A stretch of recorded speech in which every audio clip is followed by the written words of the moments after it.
જય દ્વારકાધીશ મિત્રો આ છે સરકારી કેનલની બાજુમાં અત્યારે સરકારે આજ લગીને છોડેલી જગ્યા હતી, તમે જોઈ શકો છો. અત્યારે બિલકુલ જગ્યા છોડેલી નથી. આ સરકારી જે ભાજપના મળદિયાઓ છે, ભાજપના આંખલાઓ છે ને, એ આ બધી ગૌચરની જગ્યાઓ ખાઈ ગયા છે. તમે જોઈ શકો છો, એક પણ જગ્યાએ કેનલ ઉપર ક્યાંય પણ નથી 25-30 કિલોમીટરના એરિયામાં કે કેનલની બાજુમાં જગ્યા છોડી હોય. પહેલાં સરકારે આ જગ્યા 150થી 160 મીટર સુધી છોડેલી હતી. અત્યારે બિલકુલ એ જગ્યા જોવા મળતી નથી. તો આ ભાજપના આખલા બધી ગૌચરની જગ્યાઓ ખાઈ ગયા, ખેડૂતોએ દબાણ કરેલું છે.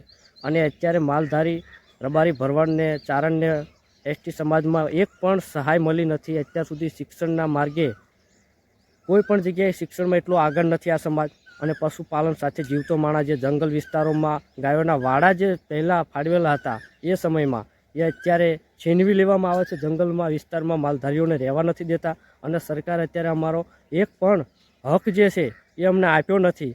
અને એસટી સમાજને અત્યારે જે આંદોલન ચાલી રહ્યું છે, ઓબીસીનો જે અમારી ઉપર કાયદો હાલવી દેવાની વાત છે, એના માટે જે આગેવાનો અમારા લડી રહ્યા છે ને, દરેક આગેવાન, ભરવાડ, રબારી અને ચારણના આગેવાનો છે, એમને કહેવા માગું છું, આના માટે બે શબ્દ બોલો, કે જેથી કરીને સરકારમાં તમને અત્યાર સુધી કોઈ હક મળેલો નથી, ગૌચરની જગ્યા નથી મળેલી, વાડા નથી ફાળવેલા, તમારા મકાનના છત નથી, અત્યારે રહેવાની સુવિધા નથી, અને શિક્ષણ પૂરતું નથી આ સમાજમાં. સરકાર આ રીતે શું લેવા કરી શકે આપણી સાથે?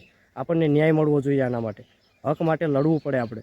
જય દ્વારકાધીશ મિત્રો. એટલું જ કહું છું કે જેટલી પણ માલધારી સમાજ, પ્રબારી, આહિર, ચારણ અને ગઢવી છે, એમને જંગલો વિસ્તારમાં કેટલા વાડા સરકારે ફાળી આપ્યા અને કેટલું કામ પૂર્ણ કર્યું. પરિપૂર્ણ કામ થયા પહેલાં કઈ રીતે સરકાર અમને આ દરજ્જો આપે? અમારું એક પણ કામ પૂર્ણ નથી થયું. ગૌચર માટે અમે લડી રહ્યા છીએ, પછી ગૌ માતાને અમે રાષ્ટ્રમાતા માટે લડી રહ્યા છીએ, શિક્ષણ માટે અમે આગળ વધવા માટે અમારા શિક્ષણ પણ પૂરતું નથી મળ્યું. તો કઈ રીતે આ સરકાર અમને આ રીતે હેરાન કરે છે?